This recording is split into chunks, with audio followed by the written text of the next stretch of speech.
the quiet, unassuming town of Greenwood, three friends stumble upon a relic from the past, a mysterious, unmarked game cartridge for The Legend of Zelda: Majora's Mask. What begins as a nostalgic trip down memory lane quickly spirals into a harrowing descent into the unknown. As the game's strange glitches and eerie messages blur the line between the digital and the real, the group finds themselves entangled in a chilling nightmare. The whispers grow louder, and the shadows close in as they uncover the dark legacy of a boy named Ben. This story is a journey into the heart of terror, where survival is not just about escaping the game, but about confronting the curse that threatens to consume them all. Prepare to witness a tale where reality fractures, and the only way out may be far more terrifying than the game itself. The night Ferris, Chris, and I first encountered the cursed game, there was a heavy stillness in the air, the kind that makes you feel like the world has momentarily stopped spinning. It was one of those late summer evenings when the heat clings to your skin, making the walls of Ferris's old house feel even more oppressive. We had gathered there, as we often did, to escape the monotony of small-town life with our shared obsession, retro video games. Ferris's place was perfect for it. His parents were always away, leaving us free to play through the night in the dimly lit living room, surrounded by the musty scent of old furniture and the flickering glow of a vintage TV. That night, Ferris had something special to show us. He had found a game at a flea market earlier that day, an old, unmarked cartridge of The Legend of Zelda: Majora's Mask. There was something off about it from the start.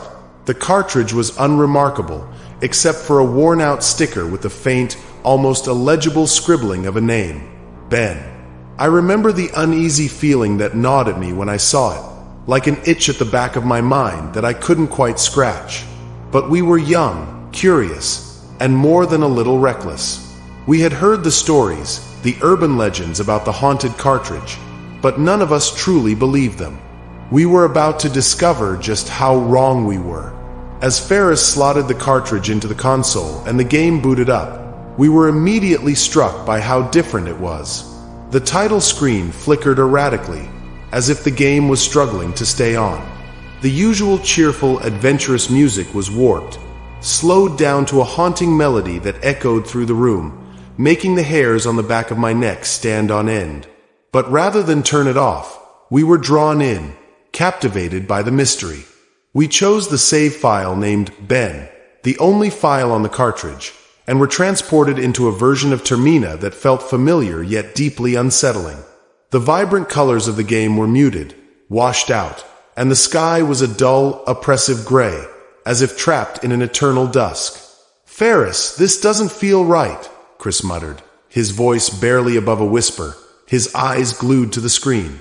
But Ferris just laughed, though there was a nervous edge to it, telling us it was probably just a glitch, a corrupted file from years of neglect.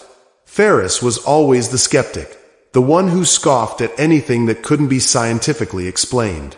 But even he couldn't hide the unease creeping into his voice as the game continued to twist and distort in ways we couldn't explain. Our first encounter with the Elegy of Emptiness statue was the moment we realized this was no ordinary game. We had been controlling Link, guiding him through the eerily silent and empty streets of Clock Town when the screen suddenly cut to black. The silence in the room was deafening. When the image returned, the statue was there, an unsettling replica of Link's face, but with hollow, soulless eyes that seemed to stare directly at us. It stood motionless, yet it felt alive, as though it was aware of our presence in the room, watching us with a malevolent intelligence.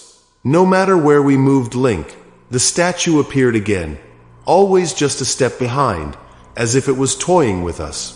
The atmosphere in the room grew thick with tension, a suffocating blanket of dread that made it hard to breathe. "Turn it off," I whispered, my voice trembling, my hand instinctively reaching for the power button. But Ferris was determined to push forward, his curiosity and stubbornness getting the better of him. He steered Link into a dark alley, hoping to escape the statue, but as soon as he did, the screen flickered violently. When the image returned, the game spoke to us in a way no game should. "You shouldn't have done that, George." I froze, my blood turning to ice. The game knew my name. It shouldn't have, but it did. Chris and Ferris turned to me, their faces drained of color, mirroring the shock and fear that coursed through me. How does it know your name? Chris stammered, his voice barely more than a whisper, his eyes wide with disbelief. I don't know, I managed to reply, though my mind was racing, trying and failing to find a rational explanation. This wasn't just a game. It was something else, something far beyond our understanding. But before we could process the terror of what was happening, the screen went black again, and when it returned, we were no longer in the game. Instead, we were looking at a live feed of Ferris's room, from the same angle as the TV. But the scene was wrong. We weren't in the shot. The only thing visible was the Elegy of Emptiness statue, standing in the center of the room, its empty eyes locked onto the camera. We all jumped up in unison, our chairs scraping against the wooden floor, our hearts pounding in our chests. We frantically scanned the room, but there was nothing there. No statue, no indication that anything had changed. And yet, on the screen, it stood there, motionless, its presence palpable, as if it was somehow both in the game and in our reality. The silence that followed was thick, almost tangible, broken only by our ragged breathing and the low hum of the TV. Ferris finally snapped, his bravado crumbling in the face of the inexplicable. He lunged for the console, yanking the cartridge out and hurling it across the room. The screen immediately went to static, filling the room with a cacophony of white noise that made my head throb. And then, as suddenly as it had started, the noise cut off, leaving us in a silence that felt even more oppressive than before. What the hell was that?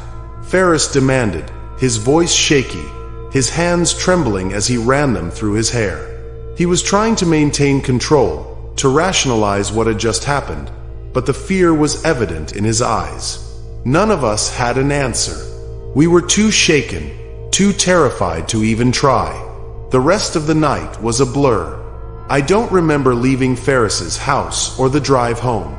All I remember is the feeling of being watched, of those empty eyes following me into the darkness, even when I finally collapsed into bed. That night, sleep was elusive. Every time I closed my eyes, I saw that statue, its hollow gaze boring into me, its presence suffocating.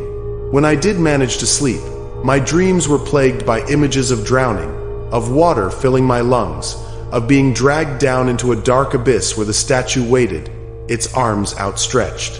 I woke up drenched in sweat, gasping for air, the echoes of my own screams ringing in my ears. The next morning, I tried to convince myself it had all been a bad dream, that the game was just a glitchy old cartridge and nothing more.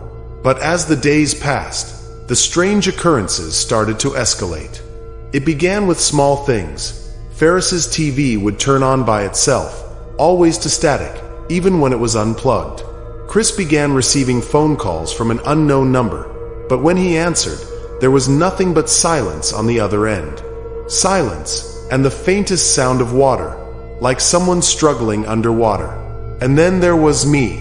I started hearing whispers, at first soft and almost imperceptible, like the rustling of leaves in the wind. But as the days went on, they grew louder, more insistent, until they were a constant presence in my mind, a chorus of voices that knew my name, my thoughts, my deepest fears. One evening, after another sleepless night, I couldn't take it anymore.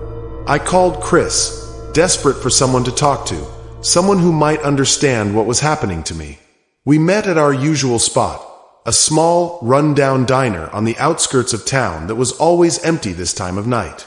The fluorescent lights flickered overhead, casting an eerie glow over the chipped formica tables and cracked vinyl seats. The place was quiet, save for the low hum of the refrigerator in the back and the occasional clatter of dishes from the kitchen. As soon as Chris sat down, I spilled everything. The whispers, the nightmares, the feeling of being watched even in my own home. As I talked, Chris's face grew paler, his expression more serious. When I finally finished, he looked at me with an intensity that sent a shiver down my spine. "George, I've been doing some research," Chris said. his voice low, as if he was afraid someone might overhear. "I think it's the game. It's like it's infected us somehow. We need to get rid of it, destroy it before it destroys us." His words sent a chill through me. Part of me wanted to believe he was right, that we could end this nightmare by simply destroying the cartridge. But Ferris was still skeptical. He refused to believe that a video game could have any real power over us. He insisted that we keep it, that it was just our minds playing tricks on us, feeding into our fears. But I knew better. I could feel something dark and malevolent lurking beneath the surface, waiting for the right moment to strike. A few days later, our worst fears were realized. Ferris went missing. It was as if he had vanished into thin air. We searched everywhere: his house, the woods behind it, the old abandoned factory where we used to hang out as kids, but there was no sign of him. All we found was his TV, turned to static, with the game cartridge lying in front of it. The screen flickered, and the word Ben appeared, scrawled in jagged blood-red letters. Chris and I were terrified, but we didn't know what to do. We couldn't go to the police. They'd think we were crazy, that we had something to do with Ferris's disappearance. So we decided to take matters into our own hands. We spent the next few days researching everything we could about the legend of Ben Drowned. We scoured the internet, poring over old forums, chat rooms, and obscure websites dedicated to the paranormal. The more we learned, the more hopeless our situation seemed. The curse wasn't just in the game, it was in us, feeding off our fear, our despair. We realized that there was only one way to end it. We had to confront the source, to face the curse head-on. We decided to go back to Ferris's house, to the place where it all began.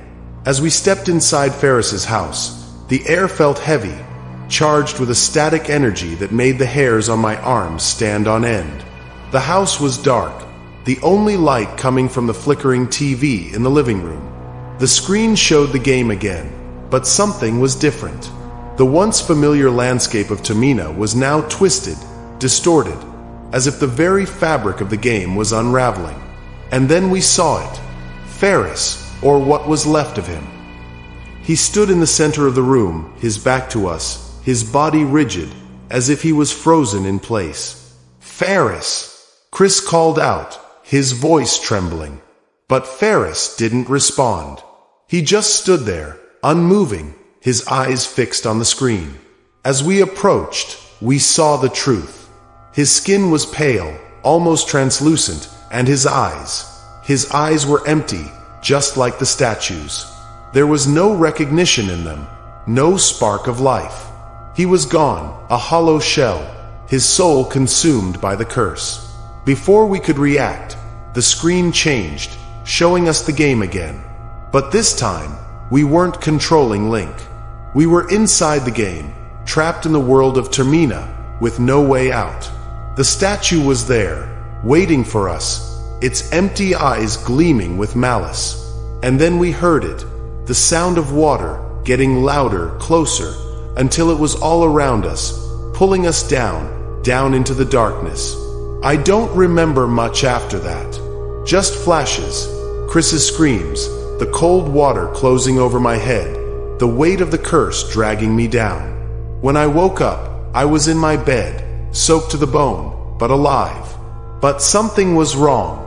The whispers were gone, but I could still feel the game's presence, lurking just out of sight, waiting. I got up, feeling a strange sense of déjà vu, and went to the living room. There, on the floor, was the cartridge. And on the screen, in blood-red letters, it read, "Welcome back, George." That's when I realized the truth. The curse wasn't just in the game. It was in me, and there was no escape. I've been writing this down, trying to make sense of it all, but I don't know how much time I have left.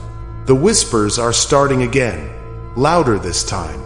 I can hear Ferris calling me, his voice distorted, inhuman, and I know that soon I'll be with him, trapped in the game, just like Ben. As I write this final line, I realize with growing horror that the date on my computer hasn't changed in days. The same date keeps flashing, over and over again. I'm still in that room. I've been here the whole time, and I'm never getting out. Suddenly, I wake up in my bed, realizing with a sinking dread that I've been repeating the same day, over and over. I'm trapped in a loop, and the game has me now. There's no way out. As you go about your day, remember the strange and terrifying tale of the cursed game that haunted the small town of Greenwood. Have you ever wondered if the digital worlds we escape into might sometimes escape into ours? The story of Ben Drowned is a chilling reminder that some games are more than just pixels on a screen. They are doorways to something darker, something that waits and watches. Do you ever find yourself facing the unknown? Remember to question what you see, because some horrors are closer than you think. Share your thoughts and your own eerie experiences in the comments below. And don't forget to subscribe and hit the notification bell for more stories that blur the line between reality and nightmare. Until next time, keep your wits about you, because you never know what might be lurking in the shadows. If you want to dive into another story about games, we've selected this video about scary stories with Fortnite that's appearing on your screen now. And remember to subscribe.